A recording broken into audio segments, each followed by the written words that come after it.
Canto de Sereias. No canto 12 da Odisseia, quando fala das sereias, Homero diz que ao tentar seduzir Odisseu, Ulisses, elas prometem a ele conhecimentos sem fim do que já se passou e de tudo que existe, o conhecimento total. Nada mais, nada menos do que promete hoje o Google, a desmedida, o exagero da informação, tudo ao alcance num clique. A mesma desmedida do Fausto de Goethe, a mesma do retrato de Dorian Gray, do Oscar Wilde. A palavra Google foi calcada em cima do termo Google, que designa o número 1 à potência 100, ou seja, o número 1 seguido de 100 zeros. Ele não tem um significado especial na matemática, mas ele é útil quando comparado a outras quantidades muito grandes. Outros nomes para Google incluem 10 duotrigintilhões em pequena escala, 10.000 sexdecilhões em longa escala ou 10 sexilhões em grande escala. Essa é a missão a qual se propõe o Google: organizar as informações em escala mundial para torná-las acessíveis a todos. Missão declarada, oficial. Mas o que se esconde por trás? O que não é declarado? Homero é que nos ajuda a entrever o perigo. Odisseu, Ulisses, precisa ser amarrado ao mastro do navio para não ceder à tentação à qual nós cedemos, de querer matar a sede de saber sobre tudo, em todas as épocas, e controlar esse conhecimento todo e ter o poder de transmiti-lo. O problema é que transmissão exige hierarquização. Aí tem que cortar, Espigão, errei muito. Mas a gente corta aí, pelo amor de Deus, não vou repetir tudo. Pode ir? O problema é que transmissão exige hierarquia. Para divulgar todas as informações, é preciso hierarquizá-las.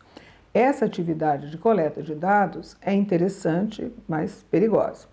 Ela é enfeitiça e, ao mesmo tempo, ela é mortífera, porque o Google sabe mais do que nós, do que qualquer pessoa de nosso círculo íntimo, muito mais. E somos nós que entregamos de graça todos esses dados pessoais tão preciosos pelas buscas que nós fazemos. É assustador, porque atualmente o Google já disponibiliza o sequenciamento de DNA, ou seja, ele pede singelamente que você forneça a ele o acesso gratuito aos seus genes. O Google é a sereia das sereias. Ele nos seduziu com a promessa de oferecer o que na verdade já pratica: saber tudo sobre todo mundo e, sobretudo, controlar. Sobre esse tema, você pode ver o nosso seminário, O Canto das Sereias, com muito mais dados. E quem é esse gigante?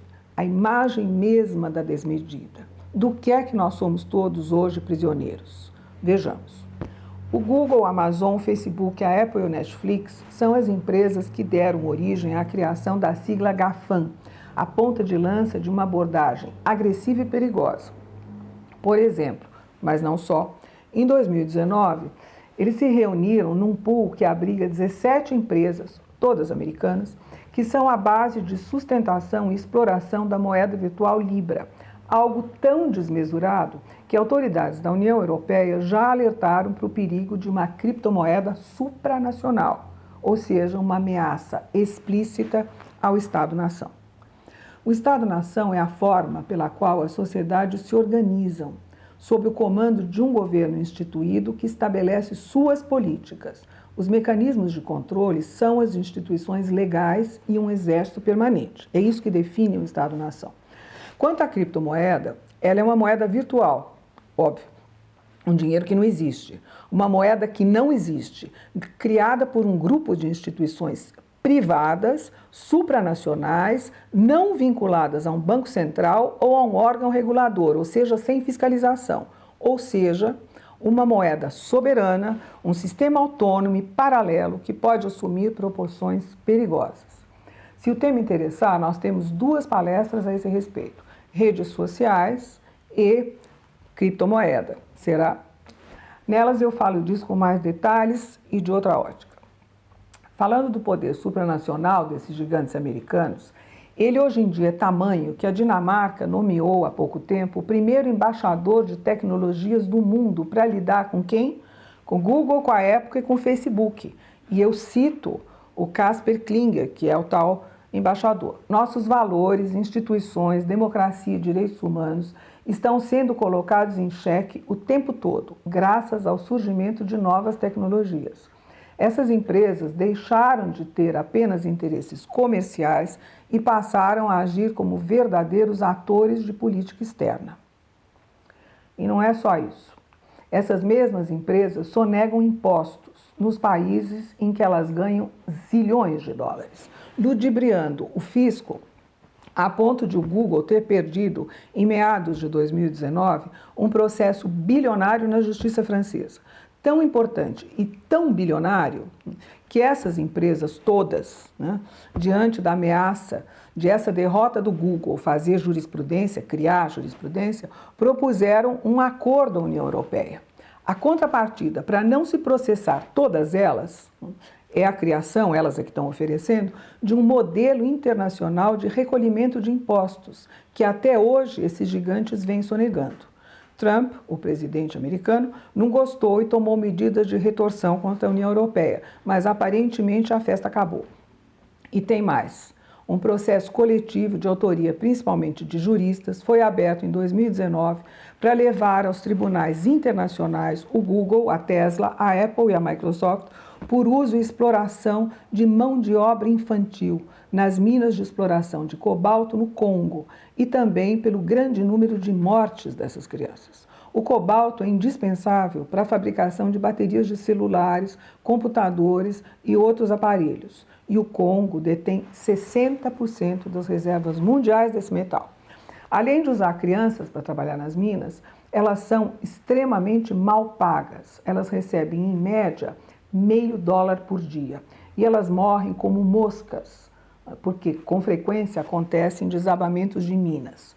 O Facebook é montado repetidamente com compartilhamento, dizem eles, leia-se venda, de dados dos usuários. Até no Brasil, em dezembro de 2019, Sérgio Moro determinou que se multasse o gigante das redes sociais. Em outro Desmistificando, chamado O Sonho da Imortalidade, eu falo do transhumanismo e discuto também esse tema na palestra Ex Machina, mas com outro foco.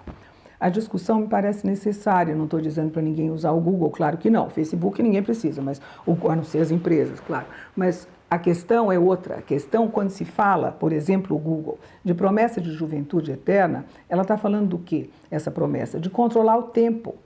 E justamente quem vende essa promessa? Eu insisto, o Google, com a Calico, leiam como quiserem, que é uma empresa de biotecnologia comandada pelo atual presidente da Apple e sucessora da Google Health.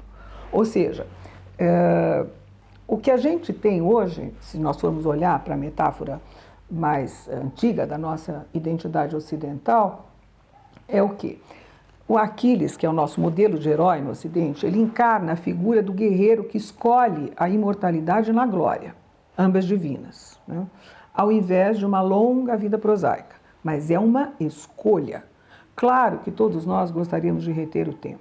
Filósofos como Descartes, como Voltaire, afirmaram que o verdadeiro poder é o quê? É o domínio do tempo. E o tempo e a duração da vida no tempo são um símbolo que a religião monoteísta vende há séculos como promessa e que o Google vende agora como mercadoria. O que me faz pensar no enigma da Esfinge, que afligia a cidade de Tebas, na Grécia.